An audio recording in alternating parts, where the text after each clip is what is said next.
دیکھیں دنیا میں دو نظریات ہیں، ایک مذہب کو ماننے والے اور ایک مذہب کو نہیں ماننے والے۔ گورا جو ہے وہ کنفیوز نہیں ہے، وہ مذہب کو نہیں مانتا، لہذا اس کا ایک خاص لائف اسٹائل ہے، وہ اسی لائف اسٹائل کو فالو کرتا ہے۔ ایسا ہی ہے نا؟ آواز سب کو صاف آ رہی ہے؟ بالکل۔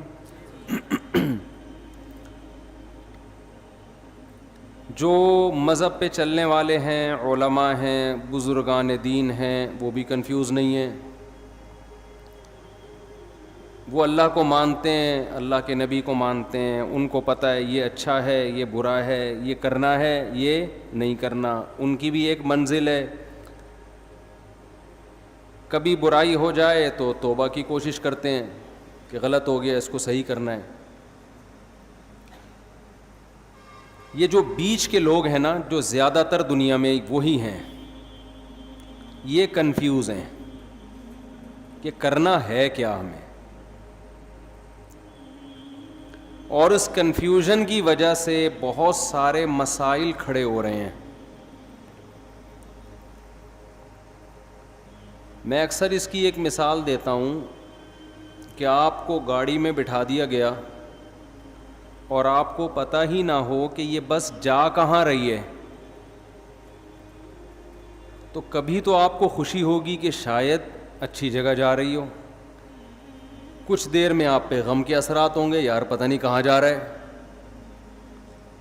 تو اس قسمہ پرسی کی حالت کو قرآن نے یعمہون سے تعبیر کیا ہے کہ جو لوگ مذہب کو مکمل فالو نہیں کرتے، یعمہون، وہ وادیوں میں حیران سرگردان گھومتے ہیں، بھٹکتے ہیں۔ تو آج کے انسانوں میں میجورٹی کی زندگی وہ بھٹکنے والی زندگی ہے، بھٹک رہے ہیں۔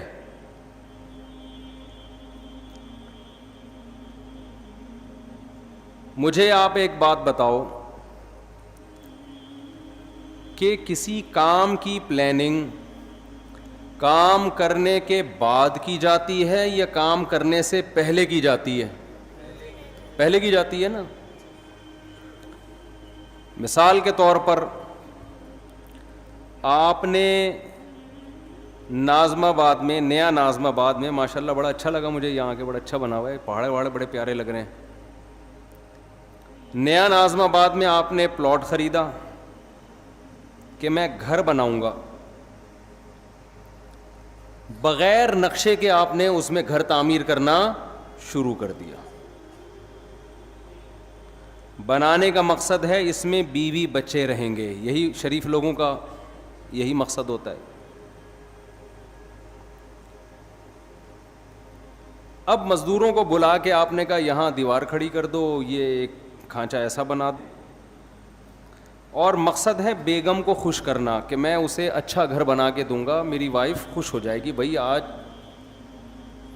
آپ نے میرا دل خوش کر دیا، میرے مطلب کا گھر بنا دیا آپ نے۔ اس کی بنیادیں آپ نے ڈال دیں، سریا ڈال دیا، اب دیواریں کھڑی ہونا باقی ہیں۔ بنیاد مضبوط ہو گئی، بیگم صاحبہ کو آپ نے وزٹ کرایا، بیگم کو آپ نے بتایا یہ گھر ہے، اس نے کہا یہ کیا بن رہا ہے، آپ نے کہا یہ کچن ہے، اس نے کہا کچن تو یہاں ہونا ہی نہیں چاہیے، کچن کہاں ہونا چاہیے، کچن تو وہاں ہونا چاہیے۔ یہ کیا بنا دیا جی، یہ کس چیز کی بنیاد ہے، یہ واش روم کی ہے۔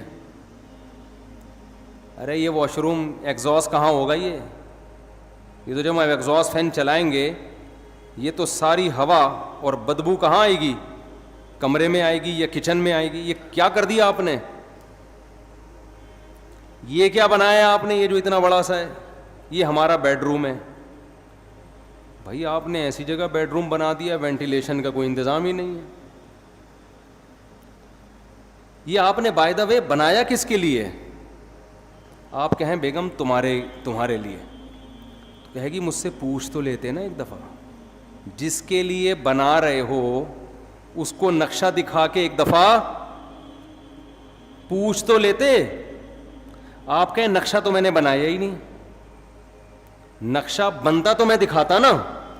میں نے تو مزدوروں کو لا کے بولا ایک اینٹ یہاں رکھ دو, ادھر واش روم, ادھر کچن, یہ بس بنا دو ایسے ہی. کوئی نقشہ وقشہ نہ پاس کروایا, نہ کسی ماہر آدمی کو میں نے دکھایا, اور تعمیر میں نے کیا کر دی, شروع کر دی. تو بیوی کہے گی گھر تو گیا تیل لینے, مجھے تو یہ سوچ رہی ہوں کہ آپ کے ساتھ میری لائف گزرے گی بھی یا نہیں گزرے. میں تو سوچ رہا ہوں کہ ڈاکومنٹس وغیرہ بنواؤں, خلا کے, طلاق ولاق کے, کہ بندہ انسان کا بچہ مجھے نہیں لگتا. اتنا بڑا کام آپ کر رہے ہو اور بغیر پلاننگ کے, بغیر نقشہ پاس کیے, بغیر کسی ماہر سے مشورہ لیے دیواریں پینڈوؤں کی طرح لا کے رکھنا آپ نے شروع کر دی. کسی گاؤں میں تھوڑی کوئی گھر بن رہا ہے, تو نیا ناظم آباد میں بن رہا ہے. آپ نے نئے ناظم آباد کا وہ حشر کیا کہ ایسا حشر تو پرانے ناظم آباد کا نہیں ہے. بیڑا ہی غرق کر دیا. تو دنیا میں کوئی بھی عقل مند ہمیشہ کام سے پہلے پلاننگ کرتا ہے, کام کے بعد پلاننگ نہیں کرتا, کیونکہ اب پلاننگ کا ٹائم ختم ہو گیا. ہماری زندگی ایک عمارت کی طرح ہے. جب ہم پیدا ہوتے ہیں اس میں ہماری مرضی نہیں چلتی, ہمارے بنانے والا ہمیں جب چاہے وہ ہمیں زندگی کی نعمت سے نواز دیتا ہے, اس میں ہماری پلاننگ کا دخل نہیں ہے. اگر اللہ ہمیں اختیار دیتا نا کب پیدا ہونا ہے, آپ نے, آپ بتاؤ کب پیدا ہونا چاہتے ہو, تو میں پلاننگ کر کے پیدا ہوتا. میں کہتا میں نبی کے دور میں پیدا ہوں گا اور مدینہ میں, اور تو ایسا ہی ہوتا نا. ہم میں سے کچھ لوگ کہتے کہ ہم نے, شکر ہے یار یہ شور بند ہوا, کچھ لوگ کہتے کہ ہم نے امریکہ میں پیدا ہونا ہے. میرا خیال ہے 99% لوگ پاکستان میں پیدا ہونے کے لیے پہلے آمادہ, یہ تو ہم پیدا ہو گئے تو بھگت رہے ہیں. یہ تو اللہ کی طرف سے ہمیں اس کے فائدے بھی ہیں بہت سارے. پاکستان میں نہیں پیدا ہوتے تو یہ اسٹائل سے بیان تھوڑی کر رہے ہوتے ہم, اور نہ آپ سن رہے ہوتے, تو کچھ فائدے بھی ہیں. خیر, پیدا ہم اپنی مرضی سے نہیں, کس نے پیدا کیا, اللہ نے. هل اتى على الانسان حين من الدهر لم يكن شيئا مذكورا. اللہ کہتے ہیں بہت طویل عرصہ انسان پر, کروڑوں اربوں سال ایسے گزرے ہیں جب تمہارا کوئی وجود تھا ہی نہیں, کچھ بھی نہیں تھے.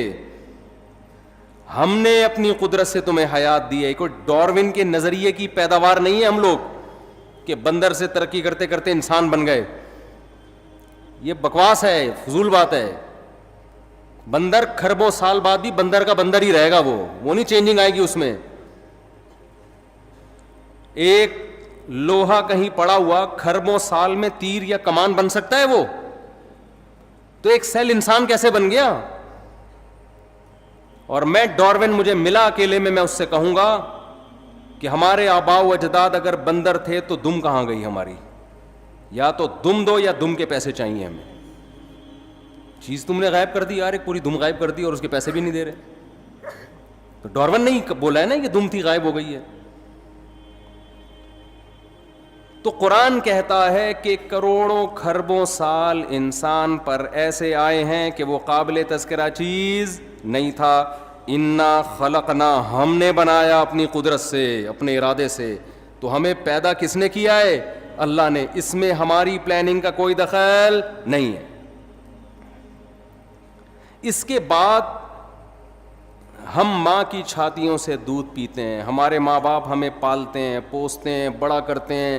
اس میں ہمارے والدین کی پلاننگ کا دخل ہوتا ہے, ہماری اپنی پلاننگ کا دخل نہیں ہوتا. تبھی تو حدیث میں آتا ہے, نبی صلی اللہ علیہ وسلم نے فرمایا کل مولود یولد علی الفطرہ فابواہ یہودانہ او ینصرانہ او یمجسانہ. ہر بچہ نیچر پہ پیدا ہوتا ہے, اسلام پہ پیدا ہوتا ہے. اس کے والدین پلاننگ کر کے کوئی اس کو یہودی بنا دیتا ہے, کوئی مجوسی بنا دیتا ہے, کوئی عیسائی بنا دیتا ہے, اس کو اس کی نیچر سے ہٹا دیتا ہے. کوئی بچہ ماں باپ کو دیکھ کے شرابی بن جاتا ہے, کوئی چور بن جاتا ہے, نیچر سے ہٹتے ہیں. تو یہ کس کی پلاننگ کی وجہ سے, والدین کی پلاننگ کی وجہ سے. تو تو جب تک آپ بالغ نہیں ہوتے، آپ میں عقل و شعور نہیں پیدا ہوتا، آپ کی پلاننگ آپ کے والدین کر رہے ہوتے ہیں. یہ غلط پلاننگ بھی ہوتی ہے، صحیح پلاننگ بھی ہوتی ہے، اور بعض دفعہ کوئی پلاننگ سرے سے ہوتی نہیں ہے. کہتے ہیں بس پیدا ہو گئے، اب تمہاری مرضی، جو بننا ہے بن جاؤ اپنی ذمہ داری پہ. لیکن بلوغت کے بعد جب انسان کی زندگی کی عمارت کھڑی ہونا شروع ہوتی ہے، نبی صلی اللہ علیہ وسلم نے فرمایا، بچے کے پیٹ، ماں کے پیٹ میں جب بچے میں جان ڈالی جاتی ہے تو فرشتہ ماں کے رحم میں، ماں کے پیٹ میں جاتا ہے اور اس کی تقدیر لکھتا ہے کہ یہ کتنے سال، کتنے دن، کتنے مہینے، کتنے ہفتے، کتنے گھنٹے، کتنے منٹ اور کتنے سیکنڈ زندہ رہے گا. سمجھ میں آ رہی ہے بات کہ نہیں آ رہی ہے؟ یہ پلاننگ بھی کس نے کر دی؟ یہ ہماری پلاننگ نہیں. اب میرے اور آپ میں سے ہر شخص کے بارے میں یہ لکھا ہوا ہے. کس نے 96 سال، ملکہ الزبتھ کے بارے میں لکھا ہوا تھا 96 سال سے پہلے اس کا انا للہ بولو نہیں ہو. 96 سال میں جائے گی یہ دنیا سے. دنیا کی ایسی حاکم سمجھی جاتی ہے جس نے طویل دور حکومت کا دیکھا. تو اللہ نے اس کی ماں کے پیٹ میں فرشتے کے ذریعے کیا لکھوایا کہ یہ 96 سال، اس کی جو موت ہوگی سن 2022 میں اور سپٹمبر کے مہینے میں فلاں تاریخ فلاں سیکنڈ. مائیکل جیکسن کے بارے میں لکھ دیا تھا کہ ان کے ارادے تو 100 سال سے زیادہ زندہ رہنے کے ہوں گے.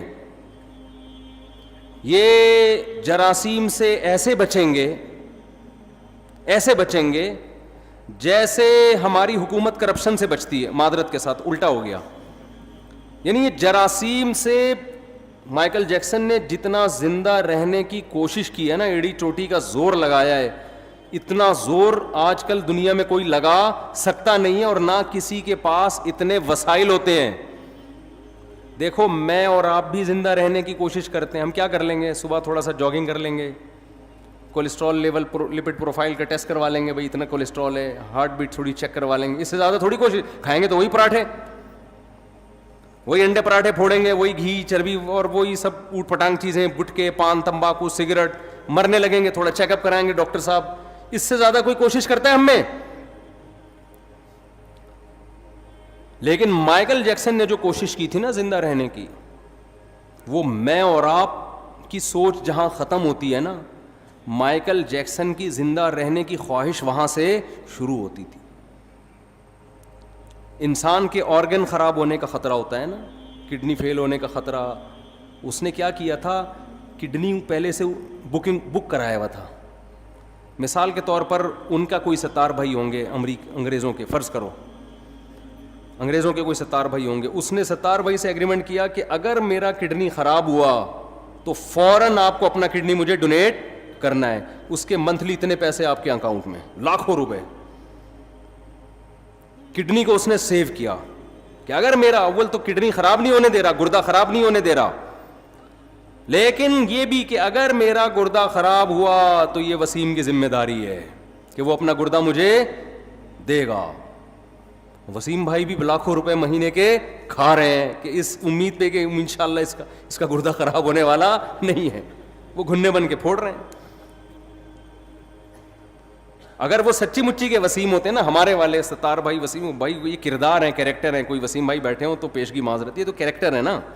نارمل نام تو یہی ہوتے ہیں نا، 70، وسیم، عدنان، سمی، اس طرح کے نام ہوتے ہیں لوگوں کے.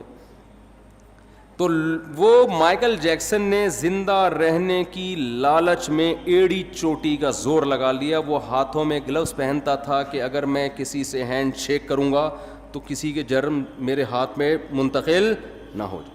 ہم تو کورونا میں احتیاط نہیں کر رہے تھے، بغیر کورونا کے اتنی احتیاط کر رہا تھا وہ. لیکن اسے یہ معلوم نہیں تھا کہ مائیکل جیکسن جب اپنی ماں کے پیٹ میں تھا تو فرشتے نے لکھ دیا تھا کہ اس کا ایک بہت بڑا پروگرام ہونے والا ہوگا جس میں اس کی کروڑوں روپے کی ارننگ ہونے کی امید ہوگی، کروڑوں روپے کے ٹکٹ فروغ ہوں گے. اس سے بہتر پروگرام اس کا اس سے پہلے کبھی نہیں ہوا ہوگا, اور یہ بڑی امیدوں میں ہوگا کہ اب میرا پروگرام آنے والا ہے, اس کے لیے پریکٹس کر رہا ہوگا, اس کے لیے جشن منایا جا رہا ہوگا, اور ایک دن یہ اسی امید پہ رات کو سوئے گا. اس کی عمر ہوگی 50 سال, اور صبح پولیس بھی اس کو اٹھائے گی تو پولیس سے بھی یہ نہیں اٹھے گا. ظاہر ہے آپ کو پتا ہے جب پولیس اٹھائے اور بندہ نہ اٹھے, یہ ممکن ہے؟ یہ جبھی ممکن ہے جب بندہ مر چکا ہو, ورنہ پولیس تو اچھے اچھوں کو اٹھا لیتی ہے. تو ایسا سویا مائیکل جیکسن 50 سال کی عمر میں کہ ہمارے یہاں گٹکے کھا کے لوگ 60 کراس کر لیتے ہیں, یہ نا جراثیم کو گلے لگا کے بھی 60-70 نکال لیتے ہیں. کولیسٹرول کو لے کے چل رہے ہوتے ہیں, کڈنی دونوں فیل ہو چکے ہیں, چل رہے ہیں. میں تو دیکھتا ہوں نا کینسر کے مریض 15 20 سال سے گھسیٹ رہے ہیں, جو صحیح بندہ ہو رہا ہے وہ مر رہا ہوتا ہے. تو مائیکل جیکسن حیران ہو گیا کہ یار جو گٹکے کھا رہا ہے, جو چرس پی رہا ہے, جو ہیروئن پی رہا ہے, وہ کمبخت نہیں مرا, اور میں نے اتنا صحت کا خیال کیا, اور 50 سال میں سویا ہوں, کوئی موت کا چانس نہیں تھا. ڈاکٹروں کی پوری ٹیم ہر وقت اس کے ساتھ رہتی تھی. اگر مائیکل جیکسن کو کبھی چھینک آتی تھی نا تو اس کے ذمہ دار ڈاکٹر تھے کہ چھینک آئی کیوں. ہمیں چھینک آتی ہے تو کوئی ذمہ دار ہوتا ہے؟ بولو. چھینکتا رہو, گورنمنٹ کہتی ہے اپنے خرچے پہ جتنا چھینکنا ہے جراثیم پھیلاؤ, آپ چھینکو, منہ پہ جا کے چھینکو لوگوں. ہمارے ہاں بلغم کے تھپیڑے دیکھو نا آپ وضو خانوں میں, کیسے ایک دوسرے کے منہ پہ خا خا کر رہے ہوتے ہیں اور کیا کچھ ہو رہا ہوتا ہے. مائیکل جیکسن کو چھینکنے کی گورنمنٹ کی طرف سے, مائیکل جیکسن کے جو ڈاکٹر تھے, تو مائیکل جیکسن کو چھینک آئے تو ذمہ دار کون تھے؟ ڈاکٹر. کی چھینک آئی کیوں؟ آپ کو میں ہر مہینے اتنا پیسہ دے رہا ہوں, کوئی جراثیم میری ناک میں گیا کیسے؟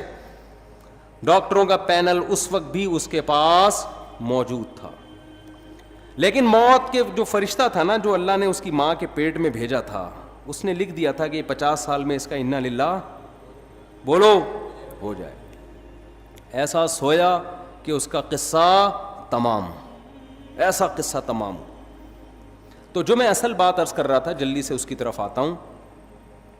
دیکھو ہم پیدا کب ہوتے ہیں, یہ کس کی پلاننگ ہے؟ اللہ کی. ہماری موت کس کی پلاننگ سے ہے؟ اللہ کی.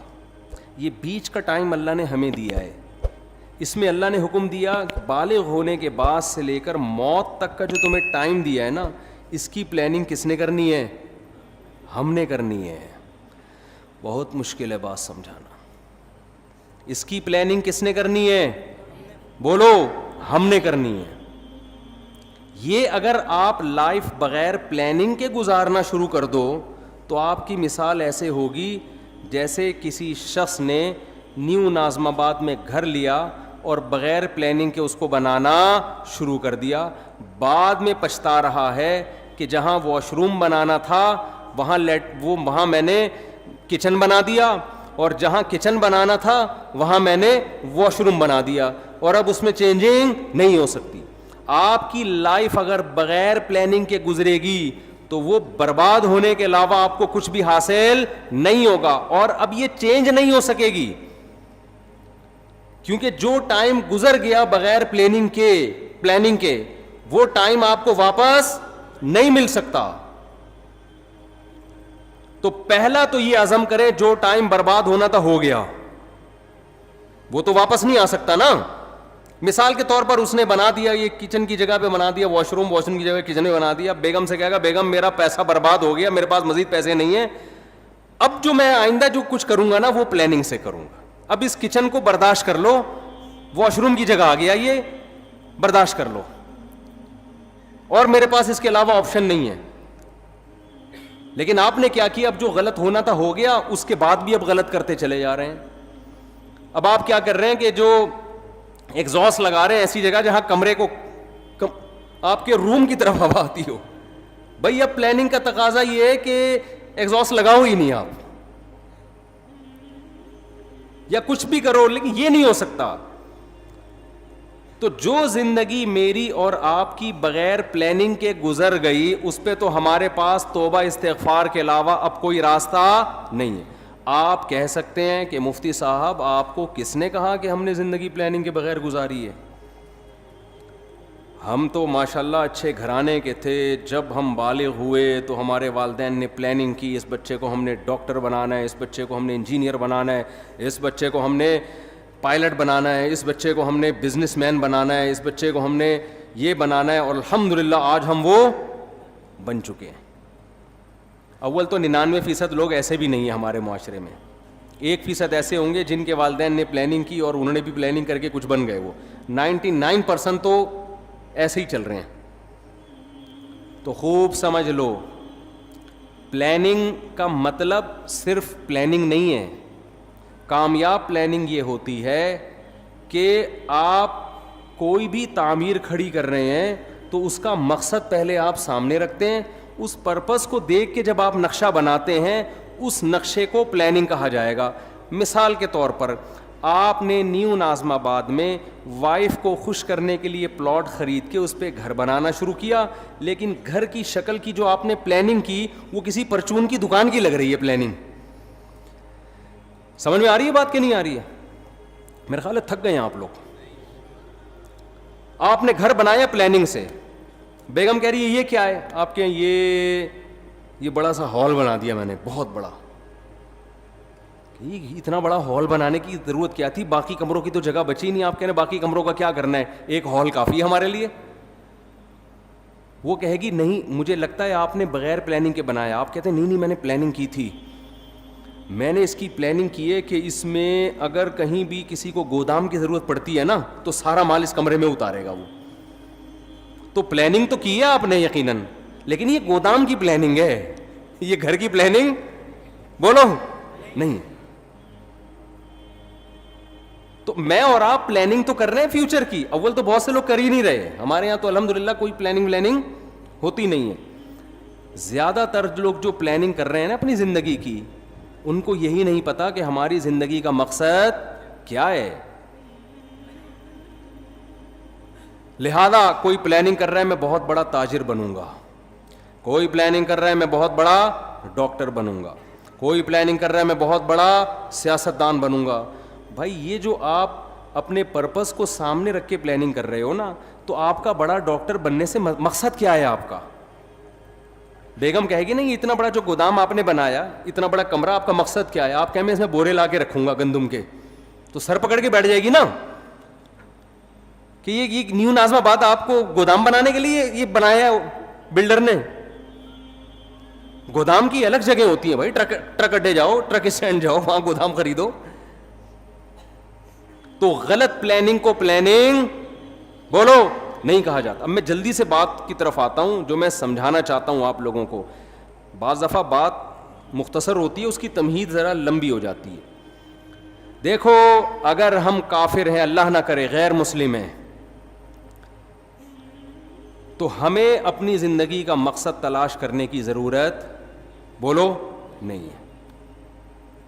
پھر ہم جس چیز کو چاہیں ہدف بنائیں, اس کو سامنے رکھ کر اپنی لائف کی پلاننگ کریں.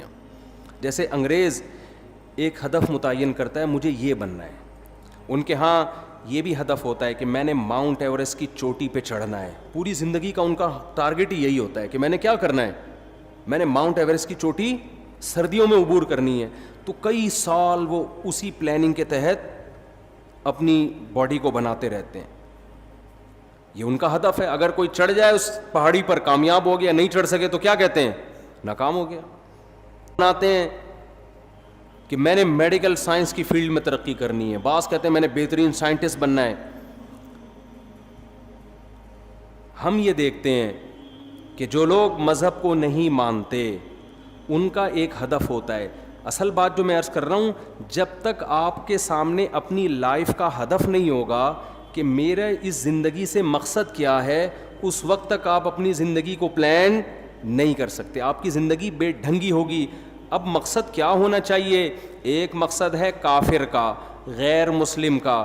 غیر مسلم کا لائف سے مقصد زندگی برائے زندگی, لائف کو انجوائے کرنا, اس کے علاوہ اس کا کوئی ہدف نہیں ہوتا. اگر آپ اللہ کو, کریٹر کو, خدا کو اپنی ڈکشنری سے نکال دیتے ہو تو پھر آپ کو یہ حق حاصل ہے کہ آپ اپنی زندگی کا مقصد خود متعین کرو. سمجھ رہے کہ نہیں سمجھ رہے؟ پھر آپ اپنی زندگی کا مقصد خود متعین کرو, کیونکہ اللہ کو اگر آپ نے نکال دیا, اس کا مطلب کیا ہوا کہ ہم پیدا ہوئے ہیں اللہ کے ارادے سے نہیں, ایک اتفاقی واقعہ ہوا, ہم پیدا ہو گئے. ہم مرتے ہیں اللہ کے ارادے سے نہیں, اتفاق ہوتا ہے. ان ہی الا حیاتنا الدنیا نموت ونحیا وما یہلکنا الا الدہر. نبی کے دور میں جو ایتھیس تھے وہ کہتے تھے کہ یہ دنیا کی زندگی ہے جس میں ہم مرتے بھی ہیں جیتے بھی ہیں, یہ خدا کے تصرفات نہیں ہیں, یہ زمانے کے تصرفات ہیں. زمانے میں ہوتا ہے موت بھی ہے, زندگی بھی ہے, اور پھل پھول بھی پیدا ہوتے ہیں, کوئی خوشی کی زندگی, کوئی غم کی زندگی. تو اگر میرے اور آپ کا بھی خدا نخواستہ یہ نظریہ ہے تو میرے بھائی ہمیں پھر اپنی زندگی کا ہدف تلاش کرنے کی ضرورت, خدا سے پوچھنے کی ضرورت نہیں ہے. پھر ہماری مرضی, ہم جس چیز کو ہدف بنا لیں. کیا خیال ہے, غلط تو نہیں کہہ رہا میں؟ پھر ہماری مرضی, پھر میں خود فیصلہ کروں گا میں نے کیا بننا ہے, پھر میری مرضی. میں کہوں یار میں نے ڈاکٹر بننا ہے, میں نے انجینئر بننا ہے, میں نے سائنٹسٹ بننا ہے, میں نے یہ بننا ہے, میں نے وہ بننا ہے, میں نے کچھ بھی نہیں بننا, میں نے ویسے انجوائے کرنا ہے لائف کو. بعض لوگوں کا یہ ہوتا ہے کچھ بھی نہیں بننا, انجوائے کرنا ہے بس. وہ میں ایک چٹکلا اکثر سناتا ہوں نا, آپ لوگ نئے ناظم آباد کے نئے لوگ ہیں. وہ ایک نوجوان جو ہے سمندر کے کنارے لیٹا ہوا اور سگریٹ کے کش لے رہا ہے. ایک بوڑھے میاں گئے, ذرا اسپیڈ میں سنا دیتا ہوں کیونکہ کئی دفعہ لوگ سن چکے ہیں. تو ایک بوڑھے میاں گئے اس نوجوان کو سمجھانے لگے, بیٹا تم اپنا ٹائم ویسٹ کر رہے ہو, کچھ کر کیوں نہیں لیتے؟ اس نے کہا انکل کیا کروں؟ بیٹا میٹرک کر لو. اس نے کہا 10 سال لگیں گے میٹرک میں. پھر کیا کروں؟ بیٹا پھر انٹر کر لینا 2 سال میں. 12 سال ہو گئے جی انکل, پھر کیا کروں؟ پھر بیٹا بی اے کر لینا. اچھا جی بی اے بھی کر لیا, پھر کیا؟ پھر بیٹا ماسٹر کر لینا. انکل 16 سال ہو گئے ماسٹر کر لیا, پھر کیا کروں؟ بیٹا پی ایچ ڈی کر لینا. انکل 18 سال ہو گئے پی ایچ ڈی کر کے کیا کروں گا؟ انکل نے کہا بیٹا پھر تمہیں اچھی جاب ملے گی, پیسے کمانا. انکل پھر کیا کروں؟ بیٹا پھر شادی کرنا, اچھے خاندان میں شادی ہوگی. انکل پھر کیا ہوگا؟ پھر تمہاری اولاد ہوگی. انکل پھر کیا ہوگا؟ وہ نوجوان تجسس میں نا کہ اینڈ کیا ہوگا اس کا. اچھا انکل بچے بھی ہو گئے, اب کیا ہوگا؟ کہہ رہے ہیں لائف کو انجوائے کرنا, مزے اڑانا. تو پھر ابھی کیا کر رہا ہوں میں؟ مزے ہی تو اڑا رہا ہوں. تو بعض لوگوں کا مقصد نہ ڈاکٹر بننا, نہ انجینئر بننا, نہ پائلٹ بننا. ان کا مقصد کیا ہے؟ لائف کو انجوائے کرنا. تو وہ بھی ایک مقصد ہے بھائی. وہ کہہ رہے ہیں بھائی لائف کو ہم انجوائے کرنے کے لیے آئے, انٹرٹینمنٹ. انجوائے کر رہے ہوتے ہیں, گٹکے کھا رہے ہیں, پان کھا رہے ہیں. وہ کہہ رہے ہیں مر جائیں گے نا جلدی, تو کیا ہو گیا؟ ہم مزے اڑا کے جلدی مرنا چاہتے ہیں, اس میں کیا کون سی ٹینشن کی بات ہے؟ ہماری مرضی, ہماری لائف ہے. ہم چرس پی کے مرے, ہم ہیروئن پی کے مرے, ہم مر رہے ہیں نا, آپ کو کیا تکلیف ہے؟ یہ غیر مسلموں کی قسمیں بتا رہا ہوں میں آپ کو. غیر مسلموں میں شراب پی کے مرنے والے بھی, خودکشی کر کے مرنے والے بھی. خودکشی کرنے والے کو آپ یہ نہیں کہہ سکتے کہ یہ حرام ہے, اس پہ گناہ ملتا ہے. وہ کہتا ہے گناہ کیا ہوتا ہے؟ میرا جسم ہے, میری مرضی, میں کھمبے سے چپک کے مروں, میں کھمبے سے لٹک کے مروں. میں جب اس دنیا میں ٹینشن میں ہوں تو ٹینشن ریلیز کرنے کا میرے پاس موت کے علاوہ کوئی راستہ نہیں ہے, تو میں مر رہا ہوں نا, کیا تکلیف ہو رہی ہے؟ تو اگر آپ مذہب کو اپنی زندگی سے نکال دیتے ہیں تو آپ بہت ساری ٹینشنوں سے کیا ہو جاتے ہیں؟ بظاہر آزاد ہو جاتے ہیں. بظاہر آزاد ہوتے ہیں, حقیقت میں تو ٹینشنوں میں, عذاب میں پڑ جائیں گے آپ. تو پھر آپ کو ہدف خود بنانے کی اجازت ہے کہ آپ متعین کریں میری لائف ہے, میری مرضی ہے, میں خود فیصلہ کروں گا میں نے فیوچر میں کیا بننا ہے. یہ بھی فیصلہ کروں گا کہ کیا بننا ہے, یہ بھی فیصلہ کروں گا کہ کچھ بننا بھی ہے کہ نہیں بننا, ویسے ہی رہنا ہے. ہم جب 4تھی کلاس میں تھے نا تو ہماری ٹیچر نے سب بچوں سے پوچھنا شروع کیا کہ کون کیا بنے گا. ایک بچے سے پوچھا, اس نے کہا ڈاکٹر. مجھ سے پوچھا, میں نے کہا پائلٹ. بچوں کو اس وقت پائلٹ بننے کا بہت شوق ہوتا تھا. سب سے وہ پوچھ رہی تھی. ایک لڑکا بڑا شرارتی تھا, اس سے پوچھا بیٹا تم بڑے ہو کر کیا بنو گے؟ کہتا دولہا بنوں گا میں. اس نے کیا کہا؟ اس وقت تو ہم سب کو اس پہ ہنسی آئی, لیکن بات یہ ہے کہ جب آپ نے لوگوں پہ چھوڑ دیا کیا بننا ہے تو کہہ رہے ہیں مجھے سب سے زیادہ مزہ کس میں آئے گا؟ دولہا بننے میں. دولہا ہی بنوں گا, میرا ہدف ہی دولہا بننا ہے. اس وقت تو یہ بات ہمیں سمجھ میں نہیں آتی تھی, لیکن جب ہم آج 50 سال کے ایسے لڑکے دیکھ رہے ہیں نا جو دولہا بننے کی خواہش میں ترس رہے ہیں, جو دولہا بن ہی نہیں پا رہے بیچارے اپنی حرکتوں کی وجہ سے, تو پھر مجھے وہ یاد آتا ہے کہ یہ دولہا بھی خوش قسمت لوگ بنتے ہیں. اور خواتین کے ساتھ پیشگی معذرت, بار بار دولہا بننے کی سعادت یہ بہت ہی خوش قسمت لوگوں کو ملتی ہے. اللہ تعالیٰ حفاظت میں رکھے.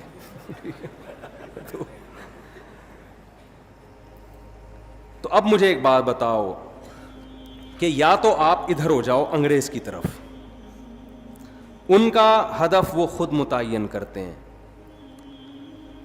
لیکن جو خدا کو ماننے والے ہیں، دیکھیں قرآن بہت ساری اہل ایمان کی جو علامت بیان کرتا ہے نا، اس میں بار بار یہ کہتا ہے کہ یہ علامتیں ان میں پائی جاتی ہیں جو اللہ پر اور آخرت کے دن پر ایمان رکھتے ہیں۔ ہمیں شروع میں یہ چیزیں سمجھ میں نہیں آتی تھیں، لیکن اب جب کمپیئر کر رہے ہیں نا دنیا کی قوموں سے، تو قرآن بار بار کہہ رہے ہیں جو اللہ کو مانتے ہیں وہ زنا نہیں کرتے، جو اللہ کو مانتے ہیں وہ رشتہ داری کو توڑتے نہیں ہیں۔ آج ہمیں گورے نظر آتے ہیں رشتہ داری توڑتے ہوئے، آج ہمیں گورے نظر آتے ہیں زنا کرتے ہوئے۔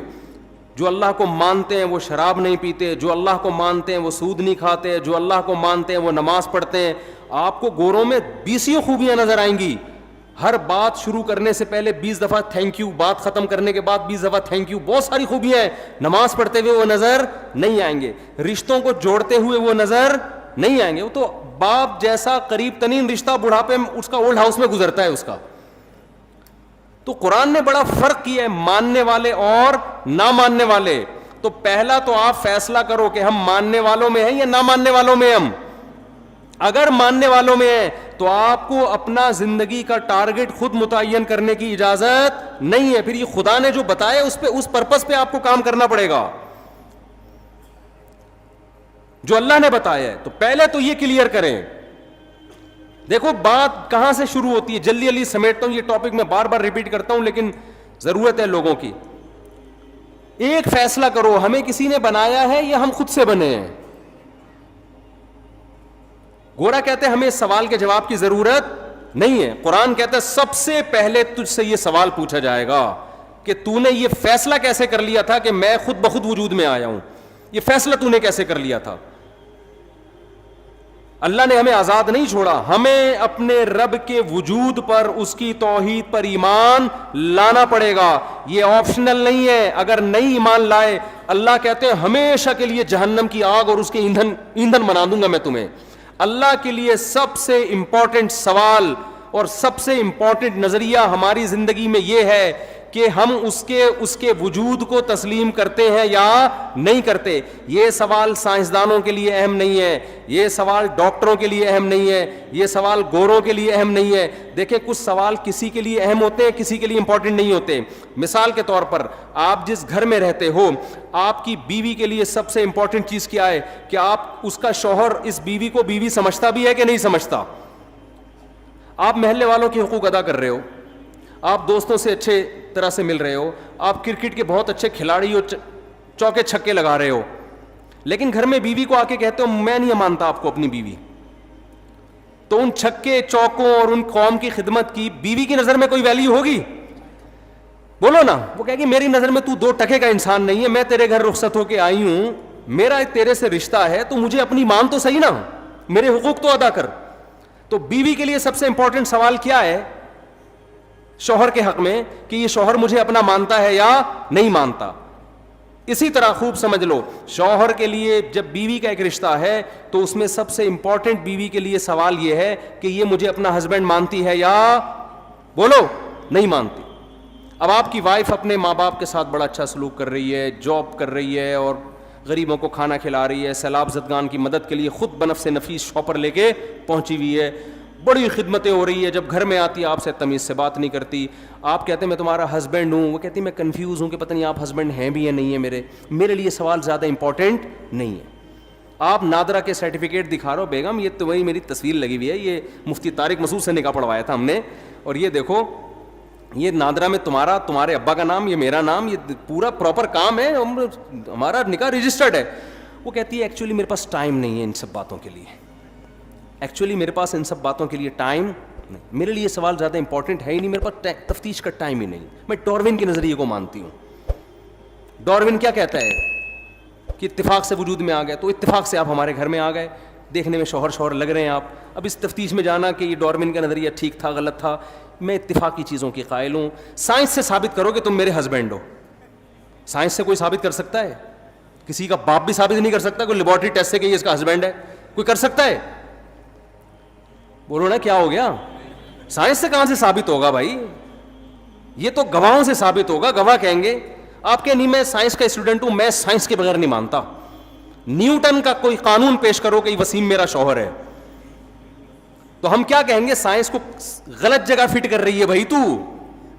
یہی سوال نا آج کل کے لبرل لوگ کہتے ہیں سائنس سے خدا کا وجود ثابت کرو. اول تو سائنس سے بھی ہوتا ہے, لیکن ایک مثال دے رہا ہوں. اتنے ثبوت اللہ نے اپنے وجود کے دے دیے, اتنے مضبوط ڈاکومنٹس پکڑا دیے, اتنے ایک ایک چیز اس کائنات میں خدا کے وجود کی گواہی دے رہی ہے کہ یہ چیزیں خود بخود نہیں بن سکتی. اور گورا کیا کہتا ہے؟ میرے لیے یہ سوال امپورٹنٹ نہیں ہے کہ ہمیں کوئی بنانے والا ہے یا نہیں ہے.